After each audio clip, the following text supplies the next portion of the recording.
안녕하세요. 저는 경기도 광명시에 살고 있는 50대 중반의 주부입니다. 아무에게도 꺼내지 못했던 제 이야기를 용기 내 적어봅니다. 이 사연을 누군가가 듣고 적어도 저처럼 속수무책으로 끌려다니는 분이 있다면 그분이 용기를 낼 수 있도록 이 글이 작은 위로가 되었으면 좋겠습니다. 저는 겉으로 보면 부족할 것 없는 인생을 산 사람입니다. 외동딸로 태어나 아버지에게 많은 걸 물려받았고 지금 제 명의로 된 부동산도 몇 군데 있어요. 하지만 제 재산이 저를 지켜준 적은 없었습니다. 단 한 번도요. 저는 늘 누군가의 말에 휘둘리는 삶을 살았습니다. 소심했죠? 자격지심도 많았고요. 어머니가 제가 어릴 때 돌아가셨는데 어릴 때 동네에서 사람들이 항상 저한테 불쌍하다 그러는 거예요. 그거 아시죠? 맨날 불쌍하다 불쌍하다 말 들으면 점점 더 작아지는 거. 내가 정말 그렇게 불쌍한가 싶고 제가 딱 그런 애였어요. 게다가 저희 아버지는 말수가 적은 분이셨어요. 우리 아버지 세대의 옛날 가부장들이 대부분 그렇잖아요. 쓸데없는 말 안 하시고 밥 먹어라, 숙제해라, 자라. 그러고는 아침에 일 나가시고 묵묵하고 성실한 옛날 아버지 그 자체셨죠. 전 항상 외로웠어요. 홀아버지랑 단둘이 산다고 받는 동정의 시선도 버거웠지만 자랄수록 그 부재를 스스로 크게 느끼니까 마음이 늘 공허하더라고요. 그때 잠시 사무직 일을 했었는데 제가 숫자에도 약하고 일머리도 없고 하니까 사수가 많이 도와줬어요. 그 사람이 제 남편이 됐죠. 지금 생각하면 그냥 외로워서 결혼했던 것 같아요. 직장생활 잘하는 것 같고 난 매번 실수하고 부족한데 이 사람은 잘 도와주고 그러다가 멋대가리 없이 대뜸 결혼하자 하는데 거기 홀랑 넘어간 거죠. 다방에서 커피 몇 번 마시고 바로 결혼했어요. 아버지께 인사 갔을 때 아버지도 별 말씀 없이 그래 해라. 그게 전부였죠. 모든 게 속전속결이었습니다. 그런데 막상 결혼해보니까요. 제 남편은 참 애매한 사람이더라고요. 큰 고민 없이 결혼한 걸 몇 번이나 후회했는지 몰라요. 무능하다고 하긴 뭔가 애매하고 똑똑하다고 하긴 한없이 부족하고 근데 눈치는 빨라요. 회사에서도 그래서 잘 살아남았던 거겠죠? 적당한 여자 골라서 대강 구워 삶아 결혼할 수 있었던 것도요. 겉보기엔 조용하고 유들유들한 사람인데 남편은 은근히 저를 조금씩 얕잡아 보곤 했어요. 처음엔 그냥 무심한 말투라고 생각했는데 살다 보니 그게 다 저를 아래로 깔고 보는 태도였더라고요. 아니 숫자도 약한 사람이 뭘 하겠다고 그래. 넌 내가 챙겨주지 않으면 아무것도 못하는 애잖아. 그냥 조용히 나 믿고 있어. 그게 제일 편한 거야. 이런 말을 자주 했어요. 그때는 그게 배려인 줄 알았죠. 나 대신 날 챙겨주는 거라고 착각했거든요. 그게 그 사람의 애정 표현인 줄 알았어요. 그렇게 생각하면 외롭지도 않았고요. 가정이라는 울타리가 절 보호해준다고 여겼었죠. 저의 부족함을 지적하던 남편은 자연스럽게 경제권도 가져갔고 전 그걸 별 의심 없이 맡겼어요. 무슨 돈이 얼마나 들어오고 얼마나 나가는지 물어본 적도 없었고요. 어쩌다가 물어보면 꼭 한마디가 따라왔어요. 네가 알아서 뭐하게? 괜히 혼자 머리 아프게 하지 말고 그냥 나한테 맡겨. 그렇게 몇 년을 넘겼죠. 그러다 보니 아이들도 좀 크고 가끔 티격태격할 때도 있었어요. 언제부턴가 남편이 지겹다. 이럴 거면 이혼하자 하더라고요. 그럴 땐 덜컥 겁부터 났어요. 막 식은땀이 나고 어떻게 해야 할지 모르겠더라고요. 진짜 그 사람이 절 버리면 어쩌나 싶어서요. 그런 말을 들은 날은 평소보다 더 집안을 깨끗하게 치우고 반찬도 다양하게 해놓고 옷도 다리미로 곱게 다려 걸어두곤 했어요. 그게 내가 할 수 있는 유일한 저항이자 방어였던 것 같아요. 늘 위축되어 있던 저를 숨막히게 하는 건 남편뿐만이 아니었어요. 가장 강력한 남편의 지원군이 있었죠. 짐작가시죠? 네, 저희 시어머님이었어요. 시어머니는요, 딱 그 말로 사람 죽이는 스타일이에요. 손찌검을 하진 않지만 눈빛 하나, 말투 하나, 분위기 하나로 사람을 눌러요. 처음엔 그냥 내가 뭘 잘못했나 싶었어요. 근데요, 가끔은 우리 아버지 돌아가신 어머니 얘기까지 꺼내셨어요. 쟤는 지 애비 닮았나 봐. 말하는 꼬락서니가 딱 그 양반이더라. 있는 티가 나는 듯 안 나는 듯 귀하게 자란 게 아니라 보살핌을 못 받은 거지. 호랩이랑 살아서 그래. 애미 없이 자라가지고. 돈 있어도 제대로 못 쓰는 거, 그거 딱 그 사돈어른 두고 하는 말이지. 호랍이라 그런가? 촌스럽고 멋도 없고 맨날 땀 뻘뻘 흘리며 농사나 지어댄다는데 뼈 빠지게 일해서 그 돈 어디다 쓰는지 몰라. 돈 있으면 뭐하니? 누가 보면 거지꼴이야. 센스가 있어야지, 센스가. 그 말들을 들을 때마다 제 심장이 쿵쿵 뛴다기보다 펄펄 뛰었어요. 남편에게 이혼하자는 말을 들을 때보다 훨씬 더 아프고 훨씬 더 깊이 배웠어요. 애미 없이 자란 티. 저한텐 칼 같은 말이었습니다. 어릴 때부터 동네 어른들이 아무렇지 않게 하던 말이었죠. 엄마 없이 자라서 안 됐다. 불쌍한 애야, 불쌍한 애. 그 말이 누적되면요, 진짜 사람이 자기 자신을 작게 느껴요. 난 원래 뭔가 모자란 사람이구나. 엄마가 없으니까 내가 이런가 보다. 시어머니가 그걸 그렇게 찔러댈 때마다 저는 속이 타들어갔어요. 무서워서가 아니라 아파서요. 여느 날처럼 어머니 댁에 들렸던 어느 날, 집으로 돌아오는 차 안에서 참다가 정말 이러다 내 가슴이 터질 것 같아서 저는 큰맘 먹고 남편에게 말을 꺼냈어요. 저기, 어머님 말씀이 좀 너무하신 것 같아서. 남편은 고개를 돌리지도 않더라고요. 그저 앞만 보며 운전대를 꽉 잡고 있었죠. 왜? 뭘? 아니, 우리 아버지 말씀 그렇게 하시니까 그건 좀 너무하신 거 아닌가 해서. 뭐가 너무해? 제 입장에선 정말 최선을 다한 항변이었어요. 늘 찍소리 못하고 듣고만 있다가 용기를 내서 한번 말을 해본 거였어요. 그런데 그 말을 남편은 아무렇지도 않게 그렇게 받더라고요. 말해봐. 뭐가 너무한데? 넌 왜 그렇게 매번 말을 끝까지 안 하고 애매하게 흐리냐? 정말 심장이 덜컥했어요. 무슨 큰 잘못이라도 저지른 사람처럼 식은땀이 나더라고요. 그런데 남편이 툭 한마디를 더 뱉었습니다. 솔직히 우리 엄마 말이 틀린 건 아니잖아. 뭐? 돈 있어도 쓰실 줄 모른다는 게 뭐 나쁜 말이야? 팩트지? 온몸에 식은땀이 나고 가슴이 두근거리더라고요. 시야도 막 좁아지는 것 같고 숨도 차고. 그때 남편은 한술 더 떠서 이렇게 말했어요. 솔직히 장인어른 좀 창피할 때 있어. 촌스러워서 어디 데리고 다니지도 못하겠구만. 그 후론 아무 말도 못했습니다. 그냥 창밖만 바라봤어요. 가로등이 쓱쓱 스쳐가는 창밖 풍경만 보는데 눈물이 차올라 시야가 흐려지더라고요. 이런 사람이 내 남편이구나. 내 아버지를, 자기 장인을 이렇게까지 깎아내리는 사람 옆에 내가 앉아있구나.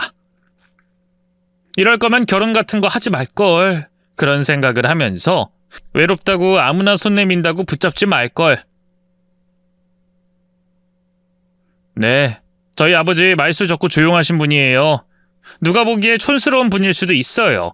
근데 그래도 내 아버지예요. 어릴 땐 밥 먹어라, 숙제해라, 잘 자라 그 말이 전부였지만 전 그 말로도 충분히 사랑을 느꼈어요. 그런 아버지를 그렇게 말하는 사람 옆에서 그걸 맞장구 치는 남편을 보니까 내가 어디에 앉아있는 건지도 모르겠더라고요. 그날 이후 저는 점점 무너졌어요. 언젠가부터는 시어머니와 남편이 같이 있는 자리에서 둘 중 하나가 입을 열면 어쩐지 머릿속이 멍해지더라고요. 뭐라고 말은 하는데 무슨 말인지 하나도 모르겠고 그게 정말 무서운 감정이에요. 제가 멍하니 있거나 대답을 잘 못하면 시어머니와 남편은 점점 더 폭언의 수위를 높였어요. 나중에는 모자란 년이라고 욕설까지 아무렇지도 않게 하게 됐죠. 그러던 어느 날이었어요. 시어머니가 절 조용히 부르시더라고요. 애미야, 지영이네 가서 인간도장 챙겨와라. 걔 친정가 있으니까 비밀번호 누르고 가서 가지고 오면 된다. 처음엔 대체 무슨 말씀인지 몰랐어요. 하지만 그렇다고 무슨 일이냐고 되물어봤다가는 또 한바탕 호통을 들을 게 뻔했죠. 하지만 동서와 그렇게 가까운 사이도 아닌데 들어가서 인감도장을 가져오라니 저는 어쩐지 내키지 않았습니다. 괜히 휘말렸다가 나중에 안 좋은 소리 들을 것 같더라고요. 인감이요? 왜요, 어머니? 제가 조심스럽게 물었더니 시어머니는 곧바로 딱 말을 잘랐어요. 예, 시키는 대로 하면 되지 뭘 묻니? 할 일이 있으니 하는 말이지. 지영이한테 알릴 필요는 없고 그냥 너무 오래 끌면 복잡해지니까 갔다 오면 된다. 지영이 도장만 있으면 되는 거야. 걔는 몰라도 돼. 다 알아서 할 거니까. 그때 왜 그런 생각이 들었는진 모르겠지만 저는 뭔가 불길한 느낌이 들었어요. 직감이랄까요? 이거 큰일 나겠다 싶어서 식은땀이 다 나더라고요. 인감도장이라는 거 세상 물정의 어두운 저조차도 그게 무슨 의미인지 잘 알고 있으니까요. 함부로 손댔다가 무슨 큰일 나는 게 아닌가 그런 걱정부터 들었죠. 저 동서한테 그냥 말씀하시지. 야! 가져오라면 가져오지 말이 많아! 호된 호통이 날아와서 저는 움츠러들었어요. 본능적인 반응이었죠. 그치만 어머니, 동서 지금 서방님도 없이 한국에 혼자 있는데 혼자 무슨 문제 생기면 아우 얘는 정말 지긋지긋하게 굴어대.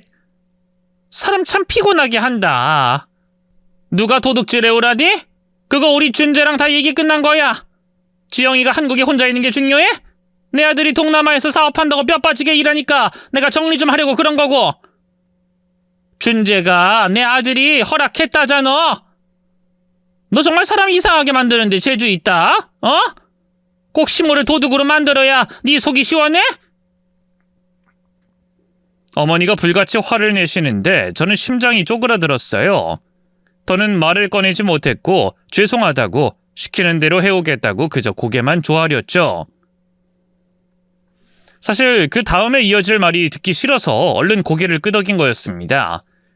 또 그 입에서 나를 상처 입히는 무시무시한 말이 더 튀어나올까봐 그래서 그날 밤 저는 동시에 집으로 향했습니다. 남편의 동생, 그러니까 저희 서방님은 동남아에서 사업을 하고 동서는 아이들 교육 때문에 한국에 들어와 있는데요. 동서가 초등학생 남매를 돌보다 보면 주말엔 늘 기운이 빠진다고 2시간 거리의 친정에 가 있곤 했어요. 그러니 그 집은 다음 날까지 비어있을 예정이었죠. 어머니가 알려주신 비밀번호를 누르고 불 꺼진 그 집에 들어가는데 손이 벌벌 떨리고 신발을 벗는데도 다리가 풀릴 것 같더라고요. 집이 비어있긴 해도 소심한 제가 감당하기엔 너무 큰일이었어요. 거실 불은 꺼져 있었고 집안은 조용했습니다. 전 문을 살금살금 닫고 안방 쪽으로 향했죠. 어머니가 귀뜸해준 장소, 그러니까 동서의 화장대 서랍을 열어봤지만 제가 재주가 없는지 인감도장은 어디에도 보이지 않더라고요. 그때였습니다.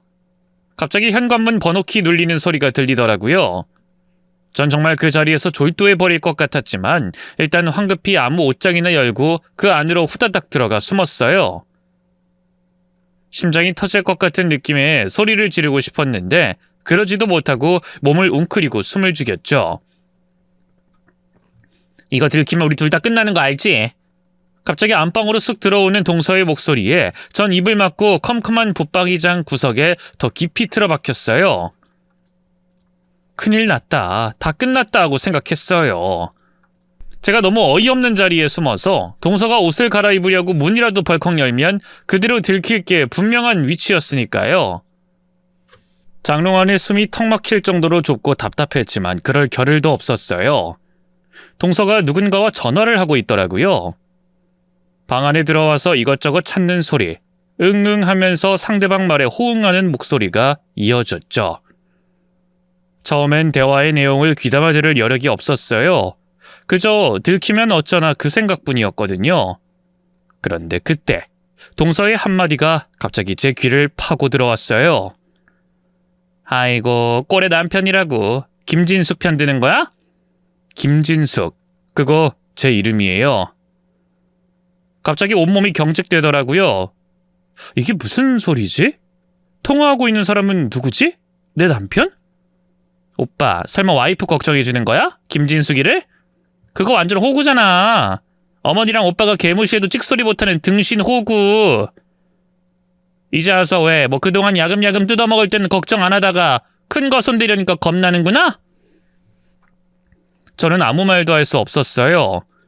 동서와 통화하는 남자, 오빠라고 부르는 그 상대방은 제 남편이었거든요. 웃기셔, 김정태 씨. 와이프 바보 천치라고 매번 갈라선다 하더니. 됐고, 하던 일이나 잘해요. 평창 쪽에 그 있다면서. 그거랑 그 위쪽 땅이랑 빼먹고 나서 이혼할 거라며. 집은 나눠먹기로 한 거 잊지 말고. 나 기대한다. 드르륵 서랍 여닫히는 소리와 함께 전화하는 목소리가 멀어졌지만 제 정신은 여전히 암흑 속에 갇혀 있었어요. 어떡하지? 난 어떻게 해야 하지? 정황상 평창 일대에 있는 제 명의 부동산을 말하는 듯 했어요. 대체 무슨 일이 벌어지고 있는 걸까? 동서와 남편이 한편이 돼서 내 재산을 갈취하려는 걸까? 그러고 나면 이혼하려고? 심각한 작당 모의는 어느새 마무리되고 동서는 남편에게 아니 나 잠깐 집에 들렀어. 알잖아 우리 애들 까탈스러운 거. 그래서 고속도로 타고 다시 집까지 나 혼자 왔다. 이제 또 친정으로 돌아가야 한다. 아우 미친 짓이다. 어쩌고 하며 잡담을 나누더니 전화를 끊었습니다. 동서가 아이들의 물건을 챙겨 다시 나간 후에 전 옷장 밖으로 나왔어요. 그날 밤 전 거의 기어서 집에 돌아왔습니다. 집에 돌아와서야 어머니가 부탁한 도장을 안 챙겼다는 게 생각났지만 이제 그게 별로 중요한 것 같지 않았습니다. 두 손이 쉴 새 없이 바들바들 떨리고 입에서는 말이 안 나왔어요. 이게 뭐지? 내가 들은 게 정말 맞는 걸까? 그럴 리가 없어. 아니, 그럴 수도 있어. 같은 말만 수십 번 되뇌면서 현관문 앞에 멍하니 서 있었습니다. 집에 돌아온 남편은 아무렇지 않게 굴더군요. 늘 하던 대로 소파에 앉아서 손만 까딱까딱 물 가져와라, 과일 없냐, 이것밖에 없냐, 말끝마다 짜증에다 시선은 TV 속에 고정돼 있고 저는 말할 기운도 없었지만 어떻게든 용기를 내어 남편에게 말을 걸었어요. 자기 어디 갔었어? 왜? 어디 갔는지 궁금해? 무슨 여자가 애교도 없고 의심만 있네. 건방지긴. 묻고 싶은 말이 많았어요. 동서와 무슨 이야기했냐 하고 불쑥 소리치고 싶은 심정이었죠. 하지만 더는 말하고 싶지도 않고 진실을 알게 되는 게 무서워서 그냥 방으로 들어와 버렸습니다. 그렇게 제 안은 완전히 무너져 내렸죠. 그날 밤을 꼬박 새우고 전 처음으로 아버지에게 전화를 걸었어요. 이상하죠? 아버지와 그렇게 대화를 많이 한 것도 아니었는데 아버지가 여보세요 하는 순간 왈칵 눈물이 쏟아졌습니다. 아빠, 그동안 단 한 번도 결혼 생활 이야기를 꺼낸 적이 없어서 아버지가 놀라실 텐데 괜히 걱정만 끼칠 텐데 하고 참고 또 참았던 날들. 하지만 그때는 도저히 못 참겠더라고요. 말도 잊지 못하고 엉엉 목 놓아 오는 제 목소리를 들으시고 아버지는 곧장 됐다, 내가 가마 하시곤 전화를 끊으셨습니다. 내가 간다. 그 말이 얼마나 아프던지. 아버지가 저희 집에 오시려면 2시간은 넘게 걸리는데 말이에요. 그리고 아버진 정말로 그 길을 한달음에 달려오셨어요. 진수가. 현관에 서 있는 아버지 얼굴을 보는 순간 터지는 눈물을 추르기까지 꽤 시간이 필요했습니다. 아버지는 많이 늙으셨어요.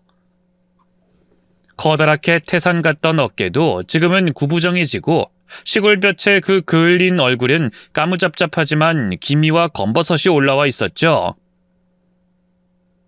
괜히 짐이 되는 건 아닐까. 제 속내를 털어놓기 전에 한참을 망설일 수밖에 없었습니다. 왜? 서방이 뭐라 하더냐?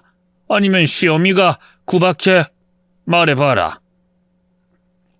아버지는 심각한 얼굴로 절 살피셨고 전 결국 아버지께 차를 내어드리고 펑펑 울면서 지금껏 있던 일을 하나도 빠짐없이 다 얘기했습니다. 정말 처음으로요. 장롱 안에서 들었던 말들, 시어머니가 시킨 일, 동서와 남편이 공모하고 있었던 것, 그리고 엄마가 안 계신 이후 계속 눈치 보며 살았던 제 마음까지. 모든 말을 마치고 나니 머리가 멍해졌어요. 한참 말없이 앉아 계시던 아버지가 두 손으로 얼굴을 감싸주며 한숨을 내쉬셨을 땐 갑자기 너무나 창피하고 죄송스럽더라고요. 내가 무슨 짓을 한 걸까? 아버지는 내가 잘 살길 바라셨을 텐데.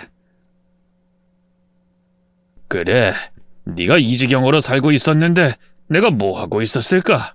그러고는 혼잣말처럼 다 내 잘못이다 하시며 눈을 질끈 감으셨습니다. 그런데요, 저희 아버지는요, 사실 원래부터 그렇게 시골에서 농사 짓던 분이 아니세요. 서울 생활 복잡하기만 하고 편하게 농사 짓고 사는 게 꿈이라고 귀농하셨던 거예요. 제가 대학 다닐 때쯤 일찌감치 귀농하셨으니까 저희 시가에서는 저희 아버지 농사 짓는 모습만 보셨겠죠. 어머님도 남편도 사람을 겉모습으로 판단하는 사람들이다 보니 예전에 아버지가 교육계에 몸담았다 그런 말을 해도 딱히 체감하지 못했을 거예요. 심지어 결혼식 할 때도 아버지가 검소하게 하라고 하셔서 저희 아버지를 얕잡아 보던 사람들이니까요. 하지만 어머님 말대로 그 후줄근한 옷 입고 다니고 돈 쓸 줄 모른다는 저희 아버지는 한때 강단에서 제자들을 길러내는 법학과 교수님이셨어요. 그것도 꽤나 이름 있는 분이셨죠. 그날 저녁 전 오랜만에 아버지의 날카롭고 냉정한 모습을 봤어요. 푸근한 농사꾼이셨던 아버지가 제 결혼 생활을 들으시고선 완전히 태도가 바뀌신 거예요. 준비하자. 도와줄 사람 붙여줄게. 김이 솟는 찻잔을 사이에 두고 아버지가 그렇게 말씀하셨을 때 저는 갑자기 가슴이 울컥 벅차올랐어요. 애비가 일만 하느라 네 속 썩는 것도 몰랐네. 그동안 힘든 거 알아주지 못해 미안하구나. 자식을 돈으로 키우는 것도 아닌데 내 너무 무심했다. 지금이라도 용서해 주겠니? 무슨 말을 더 할 수 있겠어요. 아버지가 펑펑 우는 저를 꽉 안으시더니 미안하다 수가, 미안하다 하고 거듭 등을 두드려 주시더라고요. 아득한 먼 기억 속에서 제가 아주 어렸던 아기일 때를 제외하면 단 한 번도 아버지 품에 안겨본 적이 없었는데 그날부터 저는 아버지의 지시에 따라서 증거를 모으기 시작했어요. 저를 워낙 모자란 사람으로 여겼던 탓인지 그들이 저지른 짓에 대해 증거를 모으는 건 그리 어렵지도 않았답니다. 저를 무시하고 까내리는 행동이야 숨쉬듯 했었으니 차량 블랙박스에 녹음된 음성 파일만 해도 자료가 차고 넘쳤죠. 그리고 그 외에도 가장 결정적인 증거가 있었답니다.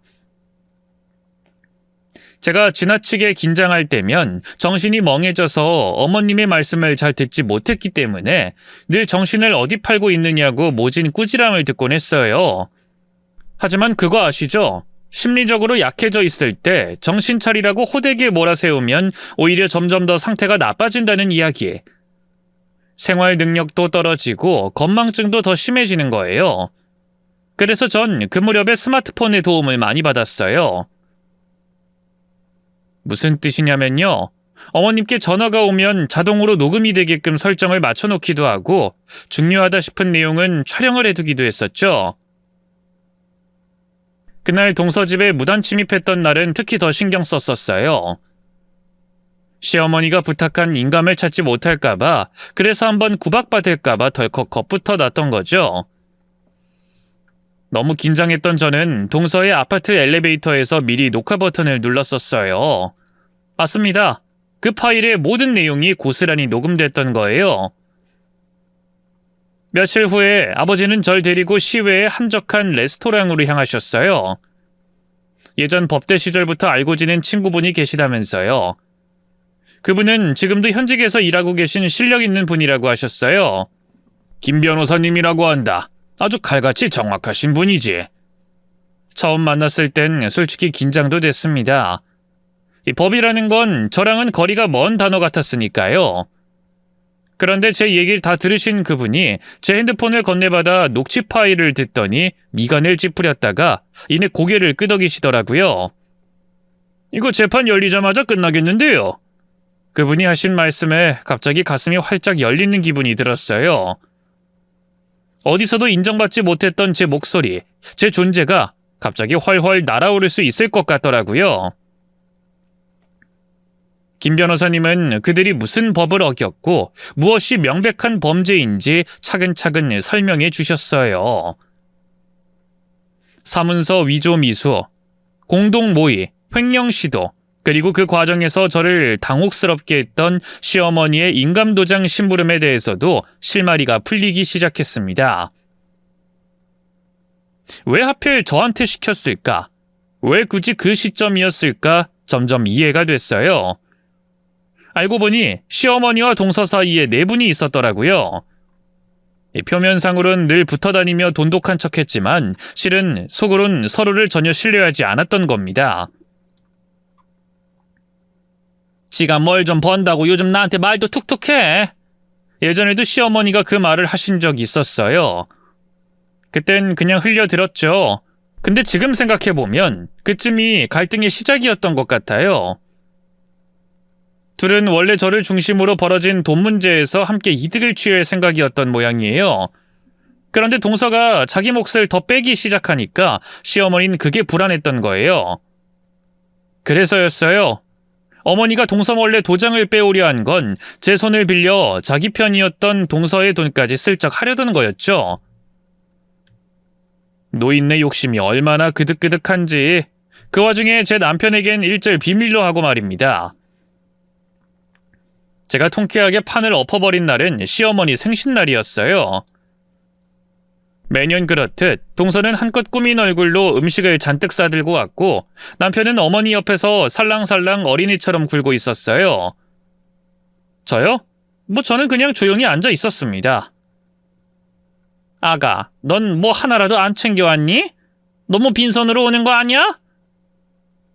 시어머니의 그 말, 예전 같았으면 저는 머쓱하게 웃으며 죄송해요, 다음엔 제가 준비할게요 했겠지만 올해는 달랐어요. 생일 축하 노래 들으셔야죠. 제가 말했습니다. 영상으로 준비했어요. 그러곤 핸드폰을 켰어요. 얘야, 이게 뭐냐? 어머니는 좀 감동받은 듯 했습니다. 처음엔 가족사진 슬라이드 영상처럼 보였을 테니까요. 근데 다음 장면, 제가 준비한 본 게임이 시작됐습니다. 저는 말없이 모든 내용을 다 보여줬어요. 나를 면박주고 무시하던 그들의 말들, 그 사람들끼리 서로를 헐뜯는 적나라한 모습까지도요. 마지막에 제가 동서 집에 들어가는 장면에서 동서는 거의 까무라치더라고요. 행여 저 혼자 무단침 이별했다고 의심을 살까봐 바로 뒷장면엔 시어머니가 저를 타박하는 장면도 삽입했죠. 비밀번호 다 알려줬더니 그런 집 가서 도장 하나 챙기는데 그렇게 오래 걸려? 순간 동서가 들고 있던 숟가락이 딸깍하고 떨어졌습니다. 동서가 놀란 눈으로 시모를 노려보더라고요. 지금 저 무슨 소리예요? 제 인감도장 훔치려고 했어요? 그러자 시어머니도 지지 않고 맞섰습니다. 나야말로 해명을 들어야겠다. 니들 미쳤니? 어? 남편은 얼굴이 하얘져서는 아무 말도 못하고 두 여자 사이에서 어쩔 줄 모르더라고요. 멍청한 남자 같으니라고. 케이크초는 다 녹고 있었고 시어머니는 화가 났는지 젓가락을 식당 테이블 위로 내리쳤어요. 그리고 얼마 지나지 않아서 그 분노의 화살은 결국 제게 쏟아지더라고요. 좋은 날에 이게 지금 뭐 하는 거야? 생일상 받는 네 시어머니가 그리 싫든? 날들어 엿이라도 먹으란 거니? 왜요? 어머님 생신상 축하 영상이잖아요. 저는 웃지도 않았습니다. 그들이 보기에도 제 달라진 태도가 보이는지 자리에 앉은 그 누구도 쉽게 입을 열지 못했어요. 그때 제가 말했습니다. 제 돈으로 차려진 생일상이니까 영상도 제 취향대로 준비한 것뿐인데요. 그 순간이었어요. 그만해! 됐잖아! 왜 이래 갑자기! 남편이 벌떡 일어나 핸드폰을 뺏으려 들더라고요. 되긴 뭘 돼요? 아직 하이라이트도 안 나왔어요. 저는 천천히 핸드폰을 닫고 서류 봉투 하나를 식탁에 내려놨습니다. 이건 제가 준비한 선물이에요. 녹취록 전체, 증거 자료, 그리고 고소장 사본이에요.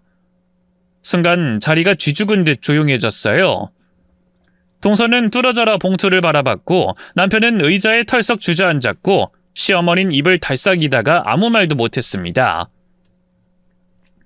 저는 조용히 자리에서 일어나 가방을 들었습니다. 그동안 수고 많으셨어요. 앞으로는 각자 길 잘 찾으시길 바랄게요. 그리고 돌아섰죠. 문을 열고 나가면서 뒤에서 들려오는 말들이 시끄럽긴 했지만 마음은 홀가분했습니다. 그날 생일상이 엎어진 뒤로 시댁 식구들은 잠잠했어요. 아니, 정확히 말하자면 제가 던진 폭탄을 수습하느라 정신이 없어서 제게 연락을 할 수도 없는 거였어요. 저는 조용히 한 발 한 발 나아갔습니다. 첫 고소장이 접수됐고 동선에부터 먼저 연락이 왔습니다. 잠깐 얼굴 보고 얘기해요. 그쪽 볼 일 없어요. 재판에서 보죠. 그러자 전화가 미친 듯이 울려댔어요. 안 받으면 받을 때까지 걸어오는데 도저히 응답을 안 할 수 없더라고요. 여보세요? 언니, 나 진짜 그럴 일도 아니었어요. 시어머니가 시켜서 한 거고 난 진짜 언니 편이었단 말이야. 고소장에 내 이름만 좀 빼주면 안 돼요? 제 편이라. 내 재산을 훔치려 했던 사람이요? 제가 대답 대신 픽 웃자 동서는 기분이 상한 듯 했어요. 처음에 납작 엎드려 기던 땐 언제고 금세 말투가 사납게 바뀌더라고요. 당신 진짜 너무하는 거 아니야? 그렇게까지 할 필요 있었어? 갑자기 왜 그렇게 사람이 바뀐 거야? 그러더니 갑자기 목소리가 다시 비굴해지기도 하고 아니야. 흥분하면 안 됐는데 미안해요. 미안하다고. 우리 아기도 있고 이거 진짜 끝까지 가면 나 진짜 안 돼. 제발 언니 도와줘요. 제발. 통화기 너머로 울음이 점점 흐느낌으로 바뀌는 게 들렸어요. 하지만 그 소리를 들으면서도 제 감정은 이상하리만큼 차분했어요. 난 어릴 때부터 누구 하나도 내 편 없었어. 결혼을 하면 내 울타리가 되어줄 줄 알았어. 그런데 너희 셋은 껍데기만 가족이지 남보다 더하더라? 알아서 처리하세요. 감옥에 가든 뭘 하든. 그리고 전 전화를 끊었습니다. 그 뒤로 동서에게서 다시 연락은 없었어요. 아마 앞으로도 연락할 일은 없겠죠. 남편은요, 처음엔 한동안 연락이 없었어요. 그러더니 어느 날 저녁 문 앞에 발소리도 없이 우두커니 서 있더라고요. 수가, 나 너 없이 아무것도 못하겠다.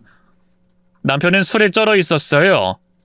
매일매일 찾아와서 문을 두드리고 울고 불고 그렇게 온갖 진상추태를 다 부리다가 어느 날은 문 앞에 손편지가 놓여 있었어요.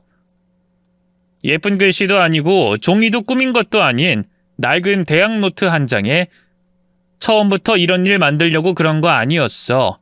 그날 하필 장롱 속에 네가 있었다는 걸 알았더라면 이러지 않았을 거야. 응? 웃기시네. 물론 한껏 비웃어줬죠. 박박 찢어진 편지는 우편함으로 직행했습니다. 그날 이후로도 연락은 계속 왔어요. 이메일, 문자, 택배 안쪽에 끼워놓은 쪽지까지. 대체 어떻게 소문이 난 거야? 나 직장에서도 잘렸어, 여보. 나 좀 품어줘. 나도 벌 받아야 한다는 거 알아. 근데 한 번만 네가 날 봐줬으면. 남편은 필사적이었습니다. 비밀번호도 바꿔버렸는데 최대한 불쌍한 차림으로 현관 앞에서 낡은 슬리퍼를 신은 채 문을 두드리고 있더군요. 나야, 나 좀 들어가게 해줘. 저는요, 아무 대꾸도 안 했어요. 그냥 물 한 컵 따라 들고 조용히 문을 열었습니다. 그 사람은 문틈으로 제 얼굴을 보자 순식간에 울상이 됐어요. 제발, 나 진짜 그땐 내가 왜 그랬는지 모르겠어. 말도 안 되는 짓이라는 건 알아. 근데 넌 나 알잖아. 난 원래 그런 사람 아니잖아. 말할 가치조차 느끼지 못했습니다. 저는 손에 들고 있던 물잔을 그 인간 면상에 그대로 퍼부었어요.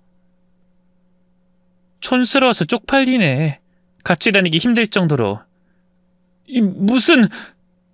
찬물이 뺨이며 셔츠를 타고 줄줄 흘러내리는데 그 사람은 입을 벌린 채 아무 말도 못했어요. 그때가 되어서야 저는 제가 하고 싶었던 진짜 말들을 뱉어냈습니다. 그때 시어머니가 우리 엄마 없는 것 같고 뭐라 그럴 때 넌 나 지켜준 적 한 번도 없었지? 우리 아버지 촌스럽다는 말 나왔을 땐 심지어 대놓고 너 그랬잖아. 솔직히 틀린 말 아니라고? 법대 나오신 줄은 몰랐어. 미친 인간아. 법대 나온 거 알았으면 다르게 말했을 것 같아? 당신이나 당신 어머니나 늘 사람 무시하고 조롱하고 옷차림으로 끝 따지는 속물인 거 빤히 보이네. 여보, 엄마가 말하는데 어떻게 그 말을 부정해. 그땐 내가 그럴 수밖에 없었어. 바보야? 팔푼이 아니야? 넌 한 번도 날 막아준 적 없었어. 누가 나한테 손가락질해도 그저 눈치만 보다가 같이 웃던 사람이야. 남편은 무릎 꿇고 엉엉 울었어요. 입을 가리며 바닥에 얼굴을 처박으며 나 진짜 미쳤었어. 다시 기회 한 번만 주면 나... 꺼져. 저는 딱 한마디만 남기고 돌아섰습니다. 그 남자 저를 차마 잡지도 못하더라고요. 제 결심은 정말 확고했어요. 그 어떤 말도 저를 흔들진 못했어요. 이제 그 가족에서 벗어나는 게 제 유일한 소원일 만큼이요. 아, 그리고 시어머니는 한동안 아무 소식이 없다가 변호사를 통해 합의 요청을 해왔어요. 다 늙어 집안 시끄러우니 나무새스럽고 스트레스다 는 말과 함께요. 그런데 어쩌죠? 전 이제 와서 그만둘 마음 같은 거 없는데. 그리고 합의를 볼 수 있는 여지가 없었어요. 사문서 위조만으로도 이미 범죄의 스케일이 컸으니까요. 드디어 재판날이 왔을 때 저는 정식 재판을 앞두고 법원 앞에서 시어머니를 다시 마주했어요. 오랜만에 본 얼굴이었지만 변한 건 없더라고요. 단지 그 화장이 좀 꼴사납게 떴고 말투가 더 떨릴 뿐. 너무 모질지 않니? 늙은 사람 이렇게까지 몰아붙여야 속이 시원해? 시어머니는 헛웃음을 지으며 말했어요. 네가 그렇게까지 할 줄은 몰랐다. 정말 사람 무섭게 컸네. 그 말에 제 옆에 있던 아버지 친구 김 변호사님이 조용히 고개를 들었습니다. 이런 말하기 뭐하지만요. 그 늙은 사람이 그동안 뭘 해오셨는진 자료에 다 나와 있습니다. 시어머니가 눈을 부라리며 소리쳤어요. 네가 뭔데 내 며느리를 꼬드겨서 이 지경을 만들어? 저요. 김 변호사님은 웃었습니다. 의뢰인 아버지 부탁받은 변호사입니다. 참, 그거 아세요? 어머님 사돈되는 사람 지금 아주 화가 났거든요. 어중간히 합의 같은 거 보겠다고 일 키우지 마시고요. 지금 하실 수 있는 일은 형량을 조금이라도 줄이는 거예요. 결백, 무죄 그런 거 그쪽은 해당 없어요. 아시겠어요? 시어머니의 안색이 창백해지더군요. 어머님은 한참 우두커니 서서 뭐라고 중얼거리다 제게로 고개를 돌렸어요. 네가 그렇게 인정머리 없는 인간인 줄은 몰랐다. 네 엄마가 살아있었다면 이런 모습 보고 눈물 흘렸을 거다. 그 말에 제가 바로 반박했습니다. 엄마가 살아있었다면 제가 이런 취급당하게 안 놔뒀을 거예요. 시어머니는 더 이상 아무 말도 못했어요. 고개만 획 돌린 채 차로 들어가 버렸죠. 변호사님 고맙습니다. 제 말에 김 변호사님은 고개를 저었습니다. 상대가 쉬워도 너무 쉬워. 이건 뭐 판짜는 게 민망할 정도예요. 김 변호사님은 재판만 도와주신 게 아니었어요. 저와 아버지 사이에 단단한 애정의 끈을 도로 이으신 분이시기도 했어요. 네 아버지가 말수가 적어서 그렇지 딸 얘기만 나오면 밥 먹다 말고 눈시울 붉히던 사람이에요. 아버지가요? 왜요? 힘들다고 말도 못하는 애라고. 말로 하지 않아도 다 참고 넘기더라고. 그걸 바보같이 몰랐다고. 애비가 돼가지고선. 김 변호사님이 전한 그 따스한 말을 듣는 순간 제 눈에서 눈물이 뚝 떨어졌어요. 죄송해요. 아버지한테 힘들다고 한 번도 말한 적 없었어요. 제가 너무 어릴 때부터 그냥... 김 변호사님은 두서없이 중얼거리며 눈물을 닦는 저를 빤히 보시며 미소를 지으셨어요. 진숙 씨 잘 들으세요. 이제부턴 당당하게 어깨 펴고 사는 게 아버지 힘나게 해주는 거예요. 알겠죠? 모든 재판이 끝나던 날 저는 후련한 기분으로 아버지를 찾아갔습니다. 재판에 영향 줄까 염려된다고 연락도 잘 안 하시던 아버지는 절 보자마자 꽉 안아주셨어요. 기다리고 계셨던 것처럼요. 딸아, 수가, 이제 누구 눈치도 보지 마라. 애비한테도 불만 있으면 막 털어놔. 아버지는 왜 그래요? 하고 대들어도 돼. 알겠지? 그 말 한마디에 저는 제 마음에 담겨있던 오래된 슬픔을, 깊은 외로움을 비로소 내려놓을 수 있었어요. 누군가는 말했습니다. 인생은 버텨야 사라진다고요. 그 말 틀린 건 아닌데 그렇다고 계속 참기만 해서는 아무것도 바뀌지 않더라고요. 저는 이제 누구 눈치도 보지 않고 살 겁니다. 비로소 제 자리에 선 기분이에요. 경기도 광명에 살다 지금은 아버지와 함께 작은 마당이 있는 집에서 살아가는 한 여자의 이야기였습니다. 들어주셔서 감사합니다.